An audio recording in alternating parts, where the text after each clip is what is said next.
Guys, good morning. Welcome to the channel, Team Brian Reviews.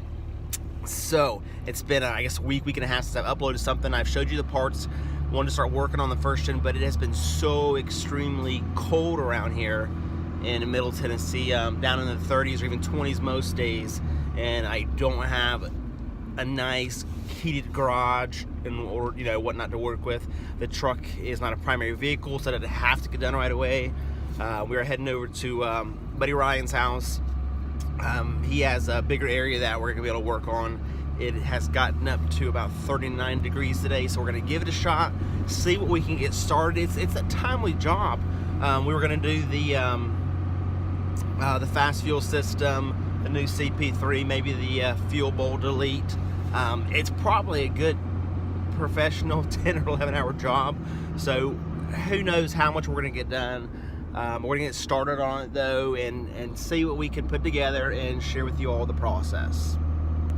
I did take it upon myself to put on my cold Under Armour gear, hoping that's gonna keep me warm enough.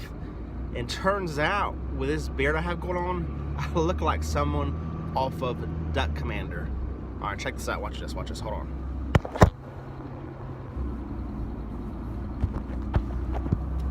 Right? Come on. All right, step 2 of the trip so far. The truck is loaded on a trailer, being pulled by a Ford. So what we were running into is, what we were gonna run into, of course, was the tank full of fuel. So we got the fuel as low as we could drive down the road. The idiot meter inside now says that it's at 0 miles to empty. I couldn't get the words out of my mouth.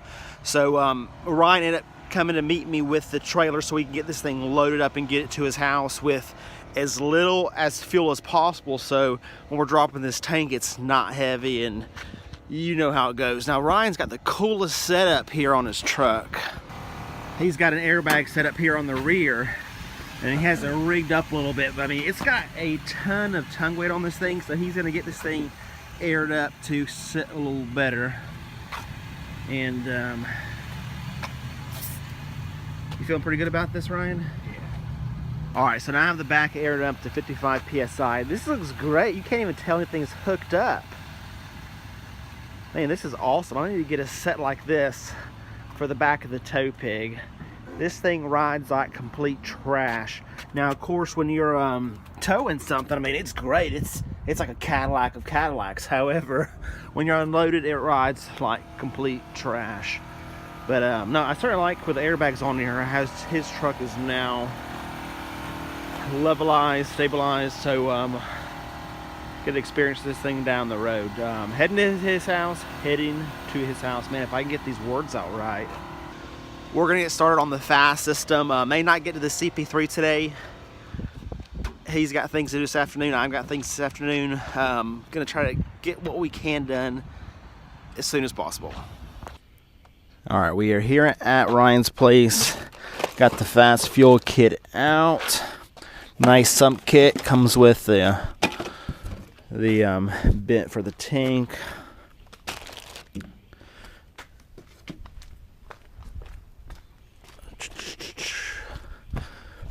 Ryan has started loosening things up. We're gonna get the hoses off of here, radiator hoses, make it easier access to CP3. How you feeling, Ryan? Oh, pretty good. Let's see what we got next. Let's go ahead and get this box out of the way.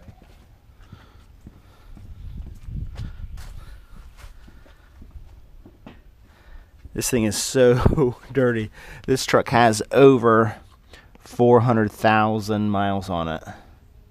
So we've taken the driver's side battery out, and of course disconnected both negative cables on both sides regardless. Did that so we could put the fuse panel in the place. Took the radiator hose off to give us a lot better access, and also plugged the orifices there up with shop towels to keep things from getting inside of them. Now when I say we, I mostly mean Ryan. So we've been here parked now for just over an hour, and we're going to go ahead and take the high pressure lines off of the CP3. So definitely, yeah, if you've been running the truck, let it sit, give it time, at least an hour before you go in and pull your high pressure lines off of there, because you will end up cutting something off or even possibly killing yourself. So give it time, don't rush anything. Well, there is fluid everywhere. One thing that Everything on except for what we need the 27 millimeter for. One thing that Ryan and I did not know when we ran into it, that to get the bolt off of the inside, I'm sorry, the front of the CP3 under the timing cover, we needed a 27 millimeter socket. So I ran to the local O'Reilly's, picked that up. Ryan continued to take more stuff apart. What'd you take apart while I was gone? Right. What's changed? I got all the mounting bolts loose. Oh yes, gosh yes. Got the high pressure line off, and the other two, the feed and return lines. Come off with these. Any trouble getting them off? Nah, it was easy. All right, next step, we're going to get the bolt off the front, and underneath the bolt there's a washer that we need to make sure we get off with a magnetic tool, and I definitely recommend doing that. Otherwise you can end up dropping it in the cover there, and then you have to take a whole lot more things apart to get that washer out. So that is our next step.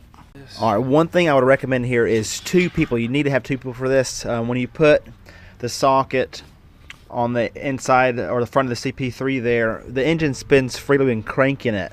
So Ryan got underneath with a breaker bar and put it 15 millimeter socket in the harmonic balancer, and held on to that while I was able to turn it. That way it locked the engine in place so we can get that nut off there. All right. So if you look right there, there's 4 bolts. You want to make sure that your wrench is, the length of the wrench is going from the opposite side bolt, so you don't put too much stress on that. There you go. Guys, man, such a disappointment today. We could not get the CP3 out. We're gonna have to rig up a tool to help us with it, but it's gonna take, I don't know, a couple days, a few weeks. I don't know when we're gonna be able to get back to it. Weather's getting cold, and of course life, so many other things to do. So here we have everything closed back down. We're now tinkering with the gooseneck. I think it's a BMW receiver. Yeah, BMW. And of course it's a upside down, like a hideaway ball. That thing is stuck. It is stuck in there good. So throw some PB Blaster on there. Gonna tinker with that for a few minutes. Not gonna really do anything with that today anyways. Maybe put a PB on it for a few days, take a torch to it, but with anything else, it's gonna wait. We'll come back to you when we have more stuff for the truck. Sorry I couldn't finish the process, but hey, it's life. It happens. What do you do? What do you do? Hope you all are having a great weekend. It's Saturday when I'm doing this. I'm not even wearing a watch. Hopefully I'll get this up today to show some stuff. We got some racing coming up in February, heading to Bowling Green. Some guys that run some diesels are going to be out there. Gonna check out their rigs, show you what they're working with. Some of them might catch some of the ODSS races. Regardless, we need some racing action back on the channel. Ryan, thank you for the help. Thank you for everything we got done today, dude. I sure appreciate it.